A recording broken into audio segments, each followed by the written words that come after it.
একটা বছর চেঞ্জ হয়ে গিয়েছে, তবে আপনার মধ্যে কতটুকু চেঞ্জেস এসেছে এটা আপনি যদি আপনার নিজের মনকে একটু কোশ্চেন করতেন তাহলে অ্যান্সারটা হয়তো আপনি পেয়ে যেতেন। তো নতুন বছর হিসেবে আমাদের কিছু নতুন গোল সেট করা উচিত এবং নতুন টার্গেট দেওয়া উচিত, সে বিষয়ে আজকে কথা বলবো।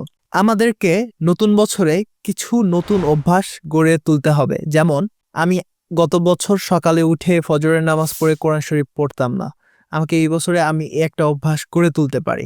আবার আমি ব্যায়াম করতাম না, আমি 2 মিনিট করে ব্যায়াম শুরু করতে পারি। আমি বই পড়তাম না, আমি বই পড়া শুরু করতে পারি। এই যে পজিটিভ চেঞ্জগুলো নতুন বছর উপলক্ষে আপনি 31st করলেন বা বিভিন্নভাবে উদযাপন করলেন, পোড়া দিয়ে মুরগি খাইলেন, কিন্তু আপনি কি এটাতে ফোকাস করেছেন নতুন বছরে আমার নতুন অভ্যাস থাকবে কিছু?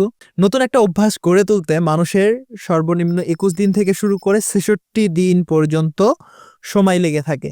সো এই সময়টা আপনাকে লেগে থাকতে হবে এবং আপনাকে ফাইন্ড আউট করতে হবে এই নতুন বছরে আমি এই জিনিসগুলো করব এবং এই পজিটিভ হ্যাবিটগুলো আমি আমার মাঝখানে তুলে ধরব। নতুন বছর উপলক্ষে আপনি নিজের মধ্যে চেঞ্জ আনার জন্য আপনাকে ইম্পর্ট্যান্ট একটি কাজ করতে হবে। আপনাকে সবসময় পজিটিভ থিঙ্কিং করতে হবে।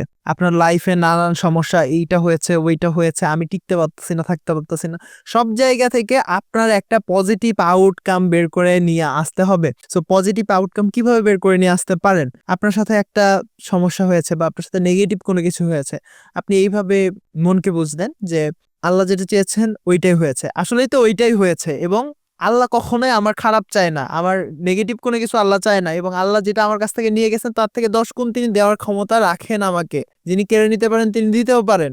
এইভাবে নিজেকে মোটিভেট করুন এবং সবসময় পজিটিভ চিন্তা করুন। আপনার এই জিনিসটা জীবন থেকে হারিয়ে গিয়েছে, তো এইটা নিয়ে আপনার চিন্তা করার দরকার নেই যে ভাই আমার জীবন থেকে এত বড় একটা জিনিস হারিয়ে গেছে, আমার এইটা হয়েছে ওইটা হয়েছে।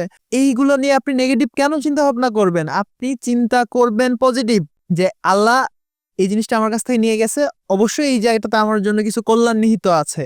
সো পজিটিভ থিঙ্কিং এর এই চিন্তাটা আপনাকে গড়ে তুলতে হবে, তাহলে দেখবেন লাইফটা অনেক বেশি ইজি হয়ে যাচ্ছে। আপনার নিজের জন্য আপনাকে একটি গোল সেট করতে হবে এবং এই গোলটা এমন কইরেন না ভাই যে যেটা আমি গেইন করতে পারবো না, আমি 10 তলা থেকে লাফ দেওয়া শিখবো, এটাই আমার গোল। এটা কখনো গোল হইতে পারে না, এটা আপনি কোনোদিনও অ্যাচিভ করতে পারবেন না। যেই গোলটা আপনি অ্যাচিভ করতে পারবেন বা আপনাকে দিয়ে সম্ভব এরকম একটা গোল সেট করুন। আদারওয়াইজ যে বিষয়টা হবে, আপনি একটা গোল সেট করলেন আপনার মতো করে নিজের ইচ্ছায়, কিন্তু লাস্টে গিয়ে দেখা গেল কি আপনি 1 সপ্তাহ 2 সপ্তাহ 3 সপ্তাহ 3 মাস এই গোলটার পিছনে ছুটলেন, কিন্তু আউটকাম কি? এটা তো আমি 6 মাস পরে গিয়ে দেখতেছি এটা তো আসলে আমার পক্ষে অ্যাচিভ করা সম্ভব না। তখন আপনি ওখান থেকে ব্যাকফুটে আসলেন এবং আপনার যে ভালো কাজগুলো করার ইচ্ছা, তখন আপনি ওই সাহসী পাবেন না এবং ওই জায়গা থেকে আপনি পিছিয়েই পড়ে থাকবেন। সো গোল সেট করুন, ছোট ছোট ছোট ছোট কিছু গোল সেট করুন যেগুলো সহজেই অ্যাচিভ করা যায় এবং কিছুটা পজিটিভিটির মধ্য দিয়ে এই গোলগুলো অ্যাচিভ করুন, লাইফ ইজি হয়ে যাবে।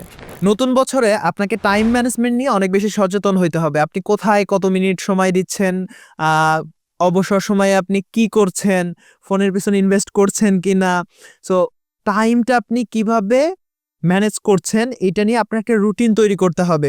গত বছর আপনি রাত 2টা 3টা 4টা পর্যন্ত ঘুমান নাই, কাজ করেছেন, আবার ওইদিকে সকাল 10টা 11টা 12টা 1টা পর্যন্ত ঘুমিয়েছেন। এই অভ্যাসগুলো থেকে বের হয়ে আসুন, টাইমটা প্রপার মেনটেন করুন, দেখবেন লাইফ অনেক বেশি ইজি হয়ে গিয়েছে।